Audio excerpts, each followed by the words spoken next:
बिस्मिल्लाहिर्रहमानिर्रहीम। अस्सलामु अलैकुम। आप देख रहे हैं यूट्यूब चैनल आम सी बातें।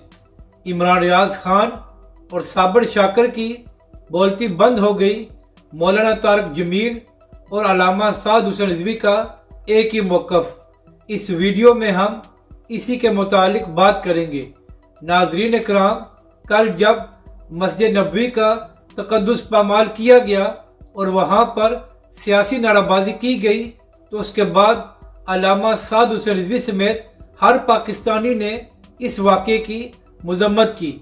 लेकिन कुछ लोग ऐसे भी थे जो इन बदबख्तों को डिफेंड कर रहे थे और इस वाक़े की सफाइयाँ और तौजीहात पेश कर रहे थे। सबसे पहले इमरान रियाज खान साहब ने एक ट्वीट की और उसमें फरमाते हैं कि जो कुछ हुआ है वो मस्जिद नबवी में नहीं बल्कि साथ एक बाजार में हुआ है, तो इसलिए मस्जिद का तक़द्दुस पामाल नहीं किया गया।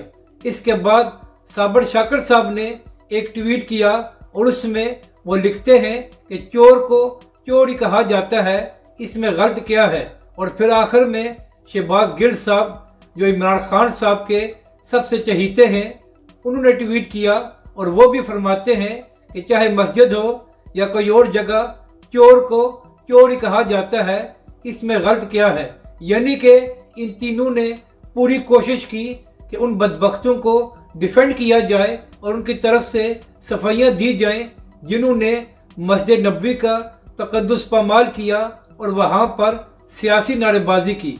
तो जब तहरीक लब्बैक और अल्लामा साद हुसैन रिजवी ने इसकी मज़म्मत की, तो वो यूट्यूबर्स जो इमरान खान साहब का माउथ पीस हैं और इमरान खान के नाम पर वीडियोस बनाकर पैसे बनाते हैं, उन्होंने ये कहना शुरू कर दिया कि तहरीक लब्बैक और इमरान खान साहब के आपस में इख्तलाफात हैं, तो इसलिए तहरीक लब्बैक के लोग तनकीद करके इमरान खान के खिलाफ मजहब कार्ड का इस्तेमाल कर रहे हैं।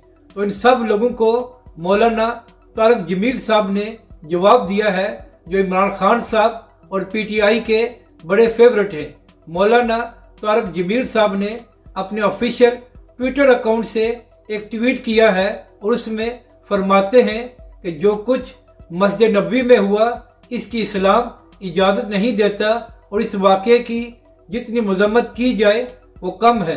तो अब इमरान रियाज खान और साबिर शाकिर से ये सवाल है कि क्या मौलाना तारिक जमील को नहीं पता कि यह वाक़या कहाँ पर पेश आया है, या वो नहीं जानते कि चोर को चोर ही कहा जाता है, तो फिर उन्होंने मज़म्मत क्यों की है। और अगर आपके ख्याल में मौलाना तारिक जमील ने गलत मज़म्मत की है, तो हिम्मत करो, जिस तरह तहरीक लब्बैक और अल्लामा साद हुसैन रिजवी पर तनकीद करते हो, इसी तरह मौलाना तारिक जमील पर भी तनकीद करके दिखाओ। अपनी राय का ज़रूर इज़हार करें कि आपको ये वीडियो कैसी लगी और हमारे इस चैनल को भी सब्सक्राइब करें।